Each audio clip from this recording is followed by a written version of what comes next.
reviewing our highest stakes draft of 2024 and seeing where it went right or where it went wrong. That is what we're going to talk about today on RotoViz Overtime. Myself and Shawn Siegele drafted in the FFPC Main Event with a $2,000 buy-in in late August. We're going to talk through our draft from the 10th slot, how it's faring, if it has any chance of making it to the playoffs, and much, much more, looking at some of the players who have absolutely crushed in fantasy this year and maybe where they became extreme value should we have made detours to select them at those particular points. I think this is going to be a fun exercise to run through and work through some of the processes of the team and what maybe we would change or if we were happy with our overall process. So, Shawn, we're ready for NFL Week 12. Looking forward to it, hoping that it all comes together for our listeners out there. But this is more bigger picture, looking around and even, thinking about your process for next season. I'm sure a lot of the people listening in had similar draft experiences or processes in 2024. I want to kick this off. Shawn, you and Ben on Stealing Bananas this week redid, kind of updated your round 1 and round 2 for 2025. I would highly recommend people check that out. Round 1 is now available. Round 2 will be up probably by the time you're listening to this, but trying to squeeze all those names into the opening round was fun to listen to Shawn and Ben work their way through that. Shawn, Ben mentioned that he's on BlueSky on social media moving forward. I actually signed up for an account this week on Wednesday. It is Overtime Ireland, however it works over there. You can search it and add me there if people want. But Shawn, the true question on everyone's mind is the FF_contrarian ever making the leap to BlueSky?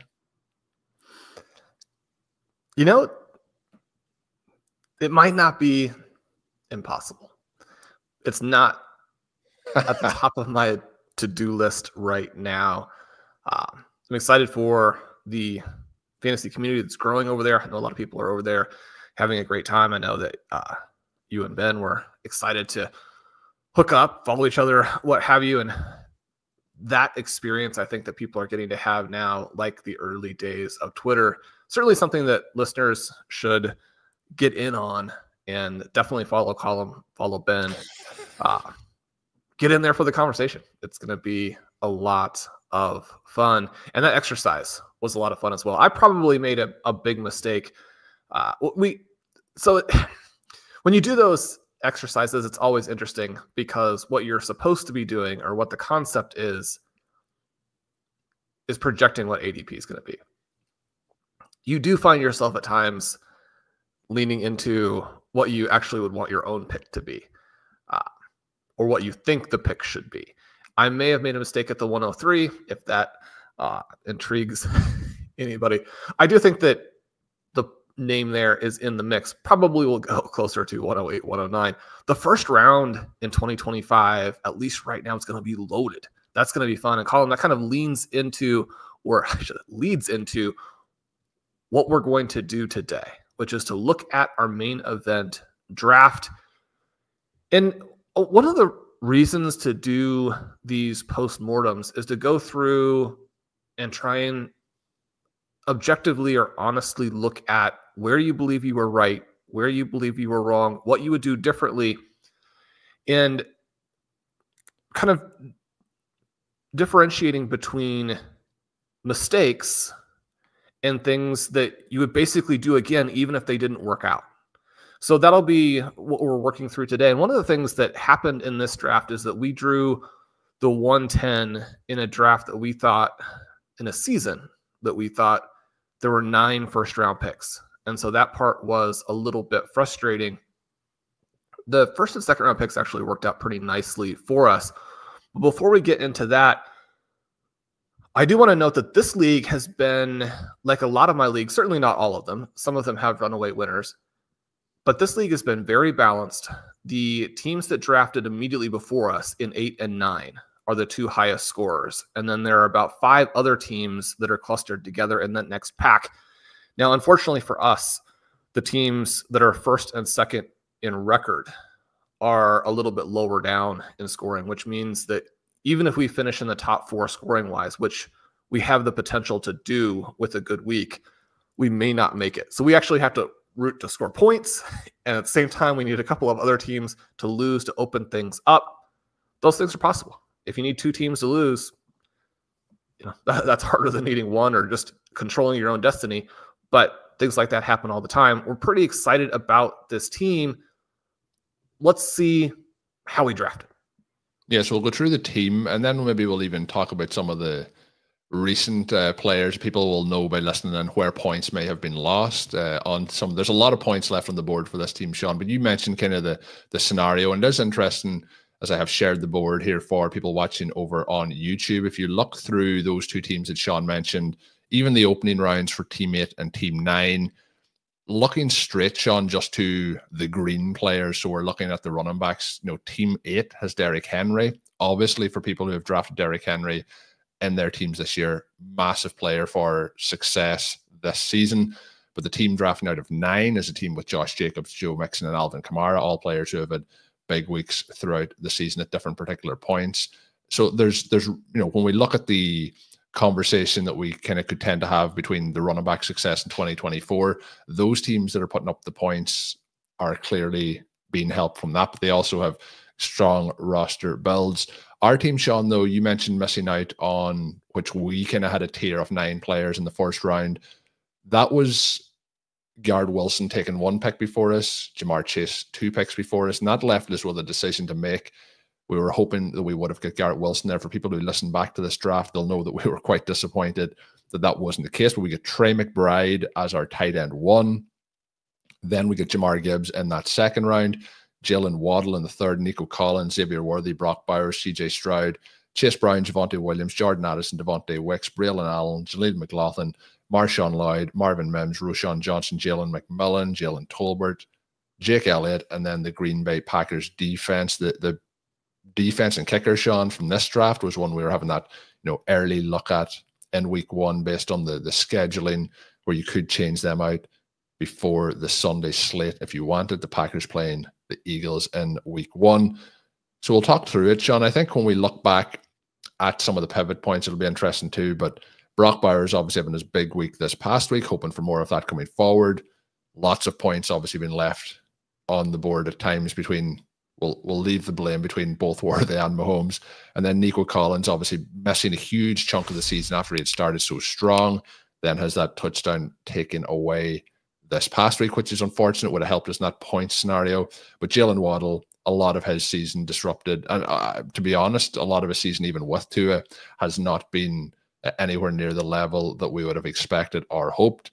But we'll go back to that first pick, Shawn. Trey McBride, the players that went after it, AJ Brown, Jonathan Taylor, Saquon Barkley, Chris Olave, before we take Gibbs again. Obviously, the one name standing out there from how they have performed this year and the amount of fantasy points scored is Saquon Barkley. Looking back, the players that went, and if we had hindsight, you would say, well, take Saquon Barkley there. Obviously, that's the best pick at that particular point. But based on the way we were going to try and set this team out, the way we were trying to get the player profiles and so on, what would you do differently, or would you stick with the Trey McBride pick at that 110 selection? I think that's almost as difficult a question today as it was when we made the pick, which in a lot of ways is pretty surprising. As you mentioned, if you know the scoring, you would definitely take Saquon Barkley there. I have no problem with anybody saying we should have taken him at that time.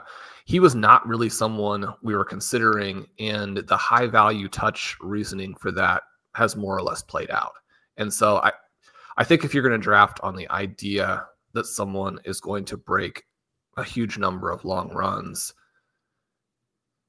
I mean, mostly that's not going to work, which at the same time, we strongly emphasize players who are explosive.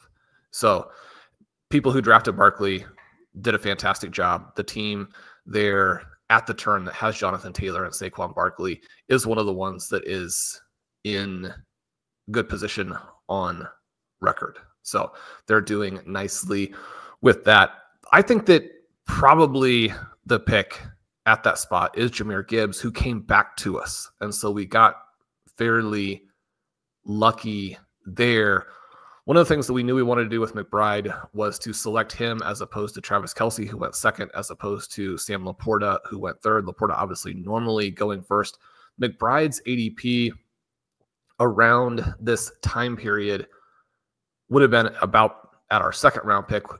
I don't think that if Jahmyr Gibbs goes that we even like anyone in round 2. And so it would have just made a lot more sense to draft the players in reverse order. But we did get the guys we wanted, and those 2 picks have worked out very nicely. I do think that if you got the 110 and Puka was not struggling with injury at the time that the draft went off, which did end up being decisive, right? The injuries that he had this season have kept him from being what he otherwise would have been, which probably would have been somebody who should have gone at about the 106. With that being the case, I mean, I think I make these 2 picks again, just obviously in the reverse order. Yeah, so there's the possibility in the reverse order. If you have the crystal ball and you are sitting here today, you can go back in time. You know, you've found a genie and you can change that decision. I think you take Saquon Barkley, but based on what I was feeling at the time and how I feel about the players now, I would still make that same decision, although we would have more points, Shawn, if we made a different decision. Obviously, Saquon Barkley, 219 PPR points through this point of the season. He is only outscored by running back so far, and he's played 1 game less than Derrick Henry. Derrick Henry at 226. So per game, obviously, we have Saquon Barkley leading the way there. He is just trailed also by Alvin Kamara, who we may mention in a couple of rounds' time. But Derrick Henry, Shawn, was the pick 2 picks before us to the number 8 team at the 308 at that particular point. We took Jaylen Waddle 2 picks later. Mike Evans went 1 pick before that. Some of the names then that went after that: Kyle Pitts, Evan Ingram, Rashee Rice, DJ Moore, before we take Nico Collins. So when we look at having Trey McBride, we pass on Pitts and Ingram. Rice, you know, a couple of weeks into the season felt like a player that I had not enough of. It felt like he was the smash play that was going to completely dominate for fantasy this season. And obviously we had the speculation going into the season about would he face suspension, would he miss time, would he be not available for the Chiefs. He was available. He looked excellent in those opening games for Kansas City. In hindsight, the Jaylen Waddle, Rashee Rice pick, and again, that was based on some of those concerns heading into it. I would rather have the Rice pick on it. And obviously Rice now is out for the season, so that changes the dynamic again. But for me, it would have been between those 2 particular names at that slot. We didn't have a chance to draft Derrick Henry. Obviously, that changes the landscape dramatically. And Shawn did mention the players in round 2. So just for people listening in, if they want to know who they are, it was Kelsey, Nakua, Laporta, Harrison, Cooper Kupp, Deebo Samuel, Kyron Williams, Drake London, Mark Andrews, Achane, Kincaid, Adams, Malik Neighbors. Then you get Pacheco, Devontae Smith, Travis Etienne, Derrick Henry, Mike Evans before we picked again there. So looking at it, Shawn, I mentioned Rice and how that part of the season had started for him. That looked tremendous prior to his injury. Nico Collins, very similarly, we get him at the 403. Season starts off tremendously well for him. Actually hurts himself on that, I believe it was a 75-yard touchdown when he hurt that hamstring. Didn't look like it was going to be anything serious when he scored, but that was the last we seen of him until this past week, where he kicks off with another 75-yard touchdown, but does get called back. So hopefully we get a few more of them before the end of the season. CJ Stroud also, you know, not been as productive without his main wide receiver, has also lost Stephon Diggs. But we get the fortune of having Nico Collins on the roster, a bit like I said about missing out with Rice. But the Waddle pick is one that hasn't been productive for us really at all this season in the 3rd round. Anything there that you would look back and change around? Obviously, we talked a lot about the Texans receivers in the offseason. You could have potentially taken Nico Collins at that pick if we didn't take Rashee Rice. And then, you know, players who went after Collins, Josh Jacobs, James Cook, but DK Metcalf, Stephon Diggs was somebody who we were drafting a lot of in the offseason. T. Higgins goes at the end of the 4th round. Tank Dell went in the early 5th. Zay Flowers went in the mid-5th. Any of those names that you would be thinking about pulling up ahead of Waddle? It wasn't a case that I was thinking of that at draft time, but, you know, with the hindsight and how things have played out, it feels a little bit different. It's always interesting to go back and look at these and try and determine what your thought process was at the time, because I don't necessarily love these picks. And one of the things is just you don't love the order that we took them in, again, just like in the 1st and 2nd round, because I mean, Collins has been so much better that especially in hindsight, you're like, how did we let him slide through? But here was the thought process, right? When you're talking about Rashee Rice and you're talking about Nico Collins, now it's very, very clear. But it certainly, I think, was perfectly reasonable, if not actually clearly the right way to think about it and potentially to play it. When you have the Chiefs and you have the Texans, one of the things that you are looking to do here is figure out how you could create exposure as inexpensively as possible. So one of the reasons that we passed Collins back through is because you have Diggs and you have Dell later. Now, neither of those players got particularly close to coming back to us in round 5. Certainly, we're glad that we got the best one. We're glad that we got him at a discount. The part that was nice about the round 3-4 development here is that while we didn't get great ADP value and or just rankings value at the top because we were out of position, Waddle and Collins fell to us at very strong prices. The problem is just that Waddle has been so bad. I do think that you would very clearly want to take Rashee Rice. He was the right pick there. But really, the right pick was Nico Collins. And if you take Nico Collins, then Rashee Rice doesn't make it back to you because he didn't quite make it back to our pick in the 4th round. He was taken at the 401. The other thing that I certainly think that we should have done, especially considering the wide receiver targets that we had later, would have been to take Kenneth Walker. He was the player that I was frequently taking in this sort of 403 to 410 range. That pairing, especially if you take Collins first, is not only what would have been better, but what we should have done at the time. Yeah, I would agree with that. If you look at, over the course of the season, our running back position and what we had to put in, Chase Brown obviously was injured or in a committee for a large part of the season. Javonte Williams was our starting running back early in the year, and having Kenneth Walker locked in there, even though he did miss some time, would have been beneficial over Jaylen Waddle. But again, it's very much picking the exact pick, knowing how the process has worked out. But I agree with Shawn.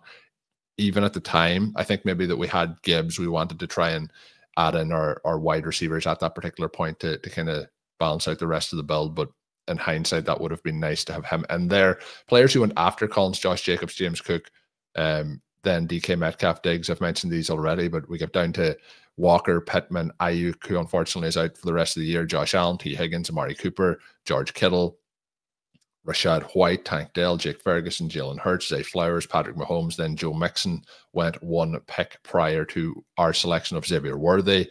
After that, then Sean Terry McLaurin, Chris Godwin, who was off to a hot start as well. Then David Njoku, Aaron Jones, and then we take Brock Bowers at that pick. So our Brock Bowers pick, Shawn, that's just to mention, is 1 pick before Alvin Kamara, who's had a strong scoring season to this particular point. So I think for people who were listening to our shows all off season, there's no world in which we would have changed that Brock Bowers pick for Alvin Kamara. But we did, for people listening and have Trey McBride, maybe they're saying, do you need a second tight end at that point? We had massive belief in Brock Bowers heading into this season. But after Bowers, Shawn, Calvin Ridley, George Pickens, David Montgomery, Christian Kirk, DeAndre Swift, Lamar Jackson, Keenan Allen, JSN go in the back half of that 2nd or 6th round. So I guess we're locked in on Burrows. I don't think we're changing that pick for any reason. So then it gets to the Xavier Worthy pick, and would we go back and make that one again? And I do think part of our Rice selection was our belief in Worthy heading into the season. We were looking at getting Worthy that little bit later, and we were also probably willing to push him above ADP to take him. So that there kind of, I think, coincides with what we talked about in the last pick. But we have Worthy. I still think there's a possibility that the season finishes strong if we can cut out some of the mental mistakes and connect on some of these deep balls in terms of he's getting in the end zone. But there's, again, far too many points being left out there. A couple of those receptions, I did see we're talking about social media on Twitter earlier this week, kind of a clip up of the plays that didn't happen for Xavier Worthy. And there's a lot left out there where this season could just look dramatically more positive. So I still think things like that can happen as we move forward into the rest of the season. But we're not changing Bowers, Shawn. So the worthy selection, any of those names that I mentioned, obviously Chris Godwin was going very well, but is now out for the year. And that's another part when we look at the conversation around the running backs are scoring tremendously well. But like we mentioned there, Rashee Rice was looking tremendous. Mike Evans has missed a huge amount of time. Tyreek Hill, Jaylen Waddle missed out with their quarterback. Chris Godwin's out for the rest of the season. Stephon Diggs out for the rest of the season. Brant Knight out for the rest of the season. Malik Neighbors was on a pace, as a rookie to break all the records. He missed a couple of games with a concussion. Puka Nacua was out for a period of time. Then Cooper Kupp was out for a period of time. Deebo Samuel's been banged up the majority of the season. Chris Olave has been in and out and now is likely to miss the rest of the year. So the health of these particular players has been really impacted as well when we compare them to some of their counterparts at the running back position. But Shawn, what are we doing here in rounds 5 and 6? What are we changing? What are we keeping? Well, the funny part is, if I'm remembering correctly, we had a bit of relief when Joe Mixon was selected, because seems like a terrible thing to admit in hindsight, Shawn, but that's the truth. Well, I mean, it kept us from having to decide whether or not we want to make that pick. It also gave us Xavier Worthy, who we wanted to get as much of as we could in all our drafts. Right. So one of the things that you have to obviously consider is that the price on these guys, in terms of Josh Jacobs in 4, Joe Mixon 5, Alvin Kamara in 6, I mean, those prices are pretty crazy. At the same time, I mean, those are just still not really profiles that you want to add onto your team. And it doesn't change simply because those guys have stayed healthy. And it also sets up above the level that they're going to score in the vast majority of the time. But again, I think that it's still strong drafting from the perspective of someone took a little bit of a contrarian approach, but they also made 3 really strong receiver picks and got that elite tight end. So you talk about the first 7 rounds and the overall picture there for that team, which again is one of the 2 with the most points. Very, very strong, especially for what the ADP environment was here. Yeah, and the point I was going to make was, like, you look at Josh Jacobs, Joe Mixon, Alvin Kamara, Derrick Henry, Saquon Barkley. It looks in hindsight now like, not taking or not wanting to get Joe Mixon potentially, or passing up on, say, Kamara or Barkley. But the question marks people, going into the season, these are running backs who either had declined in production or had switched teams, or in some cases both. And you're going into situations where, the historic trend is to continue downwards rather than all of those guys to absolutely crush in a new environment, or, bouncing back. So it's obviously great to see that happening for those particular players. But, when we're talking, and I think it's good for fantasy. Yeah. But when we're looking at it for, what we would change, like when we go into our drafts in 2025, I don't think the picture is going to be, we're like trying to cross-reference which aging running backs have changed team or in a different environment that have been, fading for a couple of seasons. They're the guys that we want to draft. Like, that's going to lead. Well, the other thing is, you're just going to get such a different price context that you will be making very different types of decisions. And I think that'll be fun. That's good. I mean, when fantasy changes, when pricing changes, Shawn, you have talked for years about, the seasons, like it kind of is cyclical, and at some point it was going to repeat itself. Are you trying to tell us that next year we're going to get more favorable wide receiver pricing? Is that what we're talking about here? It's always funny because one of the reasons Ben and I enjoyed doing another update to the 2025 projection is that there's this idea out there that potentially all of the early picks will be running backs. And that's just, A, it's not going to happen. B, it wouldn't make sense. Do you want it to happen?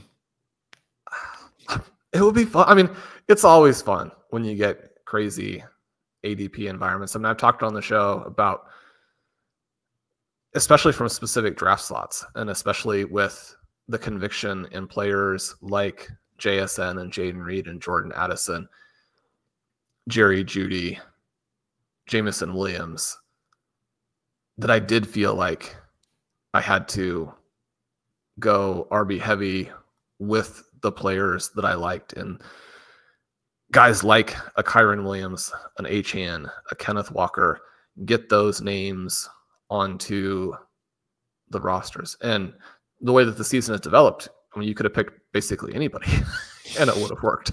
So, mostly you're just thankful that the individual guys you picked have been okay, right? But we're going to get different choices. And I mean, one of the things, again, that is so disappointing for this particular team is that some of the guys that we had a lot of conviction about at receiver that would make some of those things work have been close, but not quite, right? I mean, you mentioned all the things with Worthy. I was chatting with Monty yesterday, who is just an absolutely fantastic FFPC player, both in redraft and dynasty, and has done some work for us in the past. He and I have a dynasty team together that we have a lot of fun with. And he always gives me great insights. And just as we were chatting, I was saying, if those Worthy plays hit, we would be talking about him and Patrick Mahomes in a vaguely similar way to the Jamar Chase, Joe Burrow conversation. Now, it wasn't going to set up to where Worthy got quite that much production, but Colm, the other thing is that if he hits on those plays, they have a lot more incentive to go back to him. There have been games this season where they clearly shut it down when it came to targeting him because of some different types of frustrations. If he hits on those plays, it's not just those plays. It's going to open up. You have to keep giving him the additional ball. Volume. Yeah. So the main thing here is, no, I would draft this exactly the same way. Certainly I wouldn't be taking a running back. That's not to say a running back wouldn't have been a better pick, right? There's a difference in how we're kind of working through this exercise. It's not like just who would have been the highest scoring player you would pick here. Yeah. That doesn't give you a lot of information. Was it the right thing? Would you continue to make that same choice? I would go with Worthy. The only thing that does kind of stand out to me here, and one of the other things was so frustrating about getting this specific draft slot, is that the other two guys we really wanted were JSN and Jayden Reed.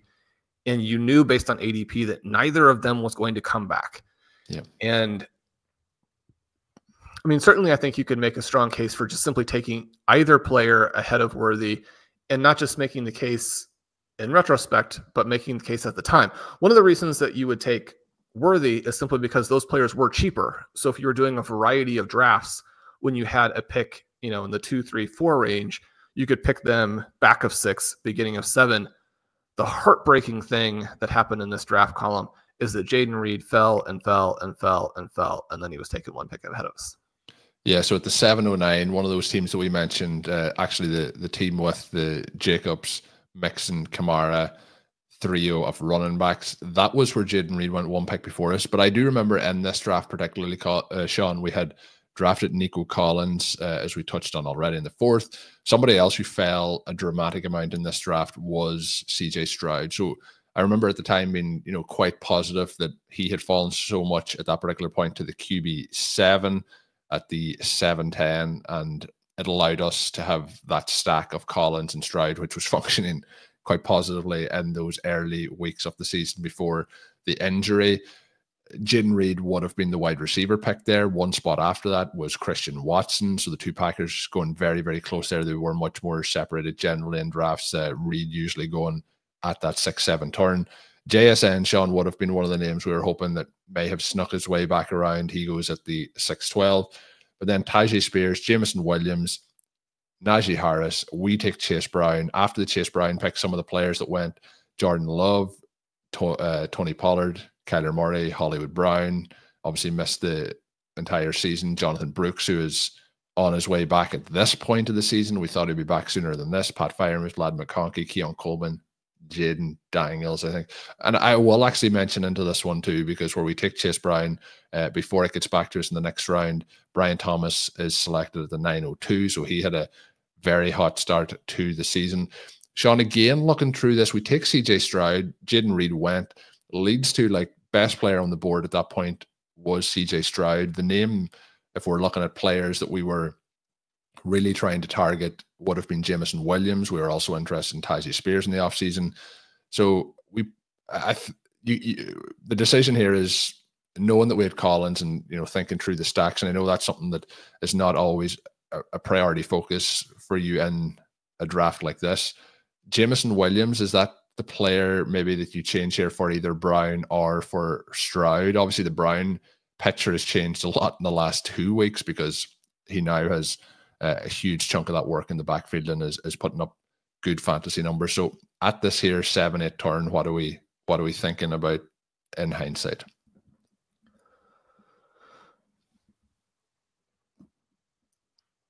This one is so emotional that it is a little bit harder for me to do the simply objective. What we did at the time, was it the right thing? The CJ Stroud season has been apocalyptic. Mm-hmm. And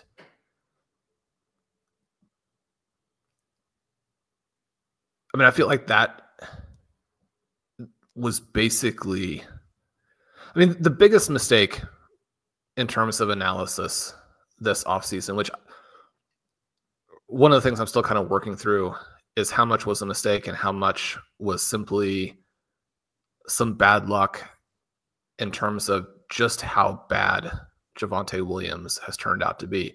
But it's been a bit odd, I think, to look back at the two things that I really liked about the Broncos and felt like Bo Nix was pretty easily the most undervalued rookie prospect and was going to hit and was going to make a huge difference in a wide variety of formats. And that has been even more the case than, we could have probably envisioned. At the same time, for the Broncos running backs to not score. I mean, it's not that they have underwhelmed. I mean, they simply don't score. So for those two things together has been odd. But the other one is simply feeling confident enough in CJ Stroud with how he looked as a rookie and then being surrounded by those three receivers. Because one of the things I think you have to keep going back to is that Tank Dell was unreal as a rookie. And he hasn't even looked good this season. But part of that is because when he gets open, CJ Stroud misses him badly. I mean, CJ Stroud has been much worse for his receivers than Patrick Mahomes has been for Xavier Worthy. And I think that's mind-boggling with how good he was last year. But I think even if you don't know that that's going to happen, I don't like the QB pick here with so many subsequent options. Now, one of the things that happened in this draft is that the other interesting QBs went early, right? So we weren't going to actually have great options later. I do think that CJ Stroud was the only quarterback we would have taken there. I think it was like, I would have to go back and check. I think it was like a 12 pick drop in an ADP value. Anthony Richardson, Joe Burrow, Lamar Jackson all went between our picks. I think after Jaden Reed went, it was kind of like one of those things, well, the player we wanted's gone and this is the best available opportunity on the board. I think that if it was a case that he had gone, we weren't pulling up, Jordan Love or Kyler Murray, but to look through the rest of the board and the names that go obviously much later, but also the names that go undrafted. You mentioned Bo Nix, who we were, he's my highest drafted best ball quarterback this year. And, he goes undrafted in this. So there's, looking back. Right. Yeah, so it's a kind of a matter of where you're going to get that upside at QB, because we also really liked Jordan Love, also absolutely loved Jaden Daniels. Kyler Murray is somebody who usually went. But we would also have to take them at that pick because they didn't come back around. Because I actually think we did talk about that at the Stroud pick. Jordan Love went at the 8-4, Murray went at the 8-06, and then Daniels went at the 8-12. So none of them did make it back, but I do think that was also part of our thought process. I feel like we just got stuck in a corner on that particular selection. Well, and one of the things that happened too is that because the running backs stayed so healthy, there's a lot less leverage or value to be found by hitting on the later running backs.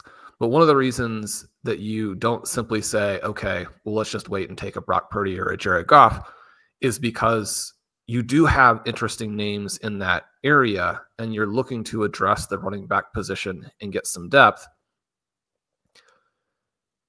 That ends up being almost irrelevant in 2024. Now, I say almost. One of the things that, we'll get to, we did take McLaughlin at the 13-10 instead of Tyrone Tracy.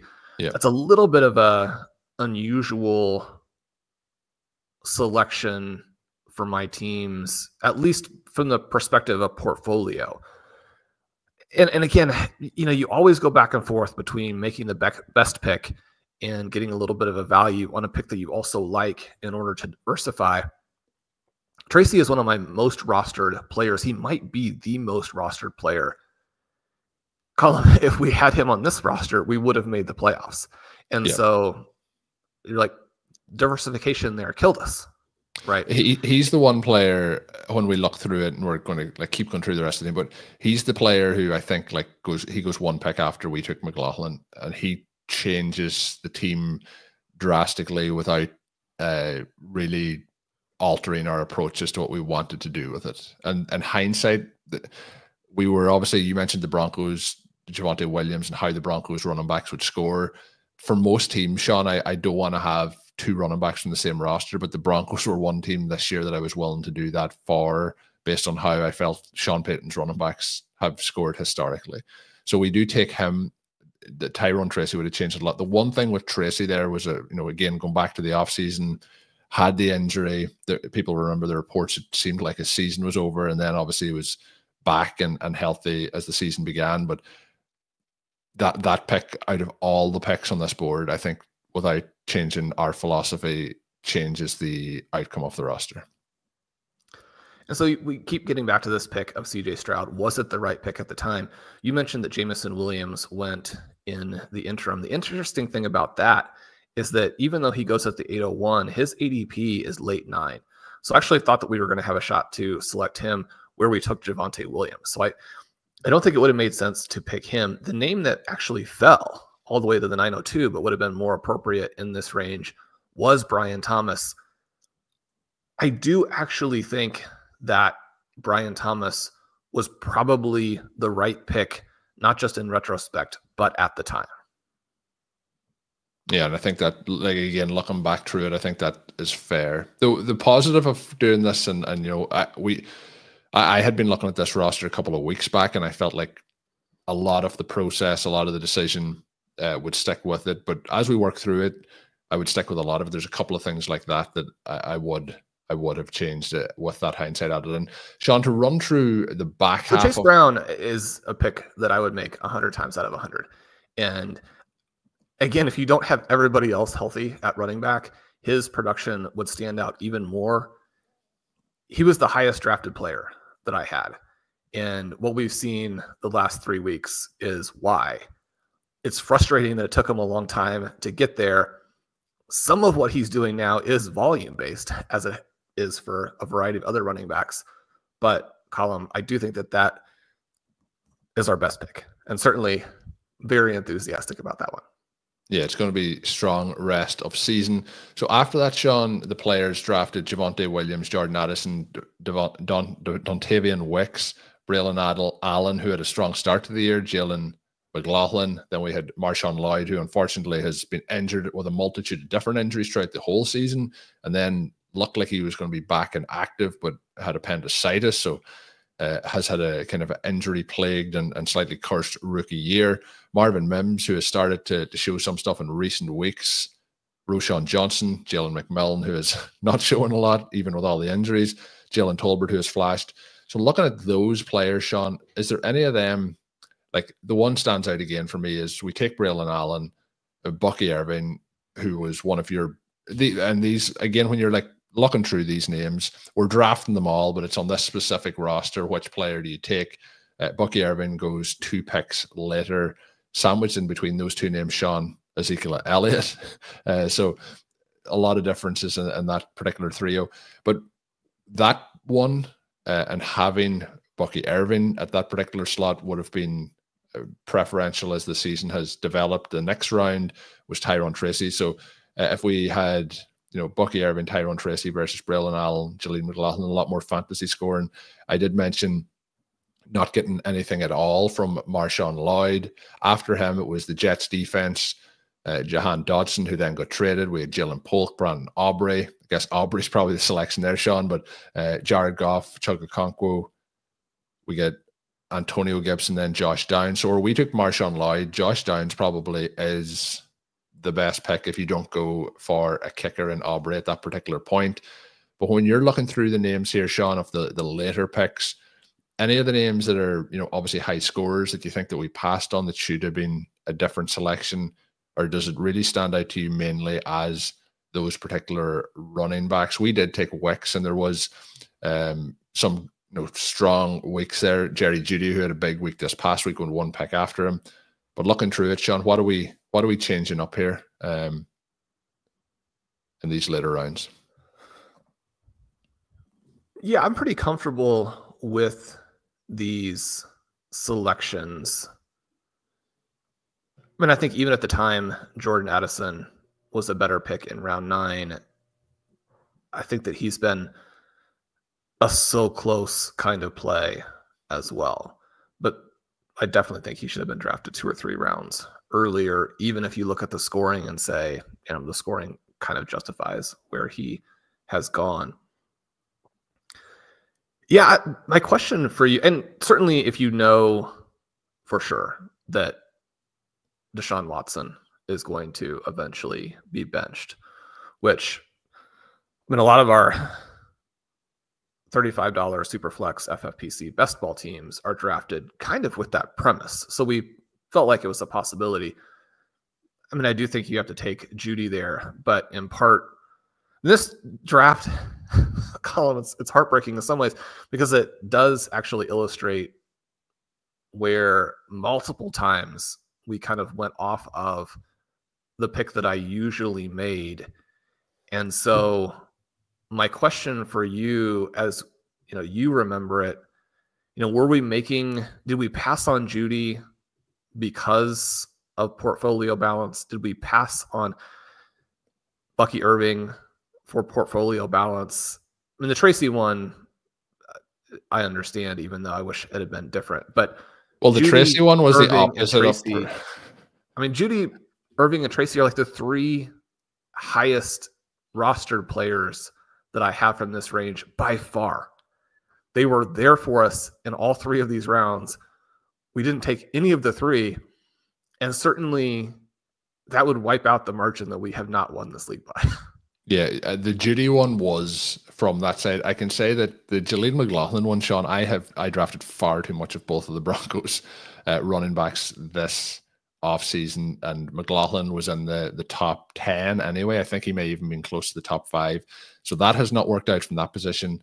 So Tyrone Tracy's selection there would have helped me balance it out. I don't know, maybe we were balancing the books for you on that particular one. But there was some of the picks as we worked through. But if you look, Xavier Worthy was my most drafted wide receiver. Brock Bowers is one of my most drafted tight ends, along with Trey McBride, who's one of the others. So the heavy focus on those specific players was not balancing anything. So I don't know why we would balance as much then in the latter rounds. But Jeudy is somebody on a lot of my rosters outside of this one. So I kind of agree with you.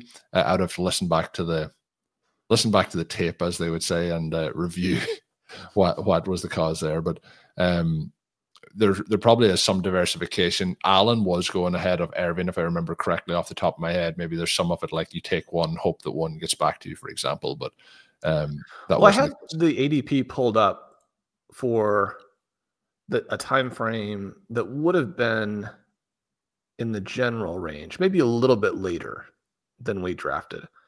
But for September 1st through September 11th, Irving was actually going earlier.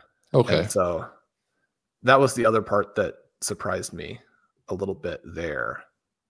But Colm, I like this team. I like this draft.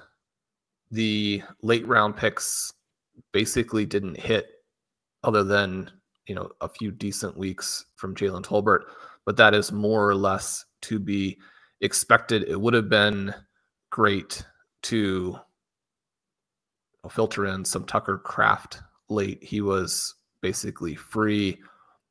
But that has dried up as well. Even, some of the and I think it'll bounce back for Kraft, but you look at how hot that was for a couple of weeks and how it's quieting down. He was the 1903 in this one. But my question was going to be, Colm, did the Packers not throw the ball at all last week? I think that the thing that we settled on, Shawn, on the recap show is Josh Jacobs, who was drafted at the 404 in this. You've got to feed him the ball. That's the key. It's more important to run the ball than pass the ball. I haven't been able to calm down about that in case people were wondering. my final question was going to be looking through the back end of the board, the names. Like when you actually go through it, there's not a huge amount of players who have really crushed from the back end of the draft versus previous seasons. I'm scrolling through here now, and there's nobody like Josh Downs is probably the one that is standing out the most. And then you mentioned some of Kraft's big weeks, obviously, at that point. John O. Smith was the 1812, obviously had a huge week this past week.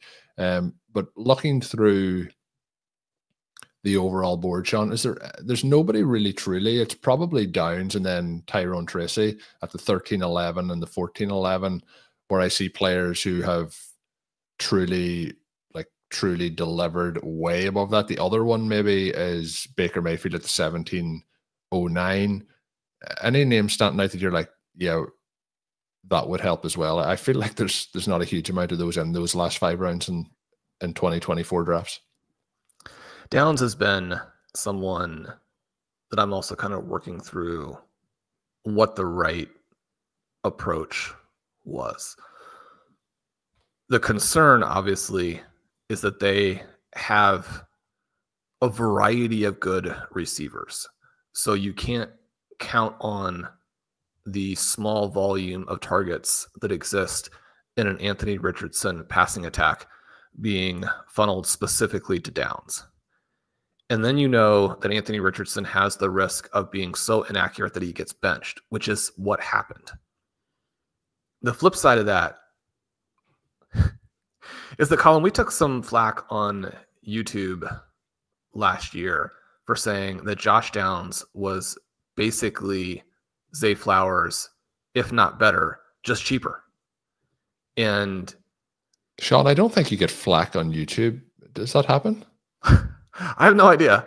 Sometimes people report to me that a comment has been criticized. Yeah. Which is good.